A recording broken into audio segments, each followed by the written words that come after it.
Mala extra rice na katawan at mala Harvey Carey na galawan ng bagong top pick ng TNT Tropang Giga ngayong taon. Be on any team, but I'm ready to play on any team I am. Hindi na nga pinalagpas ng TNT ang pagkakataon na makuha ang young big man na si Henry Galinato matapos itong pumirma ng kanyang rookie contract sa powerhouse team ni MVP. 2 taon nga ang napagkasundoan ng dating one-and-done player ng UP Fighting Maroons sa Tropang Giga, ilang araw lamang matapos siyang makuha sa isang trade sa Rain or Shine Elasto Painters. I'm really excited. I've been in winning cultures throughout college, so I'm really excited to help with TNT as much as I can. Si Galinato ay second round pick ng Rain or Shine sa nakaraang PBA draft na ginanap noong nakaraang linggo. Rain or Shine select Henry Galinato. A product of the University of the Philippines, Henry Galinato is the third pick of the second round.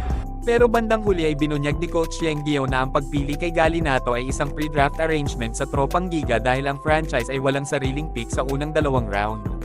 So, we're very happy with those 2 picks. Tapos, yung mga ibang pick namin, we're giving them a chance this coming week to break into the lineup. We don't guarantee anything. Wala namang guarantee siya. Ibig sabihin ay may kasunduan na ang TNT at Rain or Shine bago pa man magsimula ang PBA draft at hindi kagaya ng mga SMC teams na ginagapang ang mga first at second round pick ng mga independent teams sa PBA sa mismong draft day. Ang deal sa pagitan ng TNT at ROS ay na-upgrade di kalaunan sa pamamagitan ng pagdagdag ng veteranong player ng Rain or Shine na si Jewel Ponparada sa Galinato deal. At ipinadala ang 2 manlalaro sa TNT para sa isang first round pick sa season 15 ng PBA, kasama ang isa pang veteranong manlalaro na si Dave Marcelo. Mukhang kontento na kasi si Coach Yeng Guio sa kanyang top 2 picks na si Luis Villegas at Keith Dato na parehong legitimate center din ang posisyon. Masyado na din daw malalim ang center posisyon nila kaya hindi na nila kailangan pa ng serbisyo ni Henry Galinato. Napagkasundoan din kasi siguro ng TNT at ROS na big man ang piliin ng Rain or Shine dahil ito ang kailangan ng TNT, lalo na at nasa recovery pa ng injury ang kanilang center na si Poy Eram. Maliban dito, nalalapit na din ang pagreretiro ni Kelly Williams sa koponan kaya kailangan na ding mapunan ang posisyon na iiwanan niya sa TNT.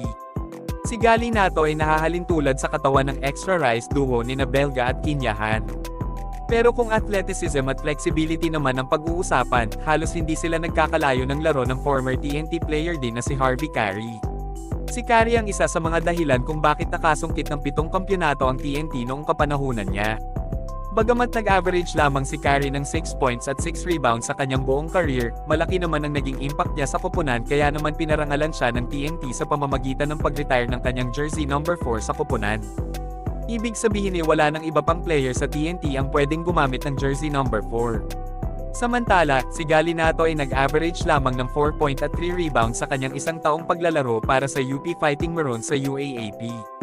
Sinabi ni Galinato na hindi pa daw niya naipapakita ang kanyang full potential dahil nga sa ikli ng panahon na nakalaro siya sa UAAP. Gusto niya daw mapakita na mas mahihigitan pa niya ang performance niya sa UAAP kapag nakapasok na siya sa PBA.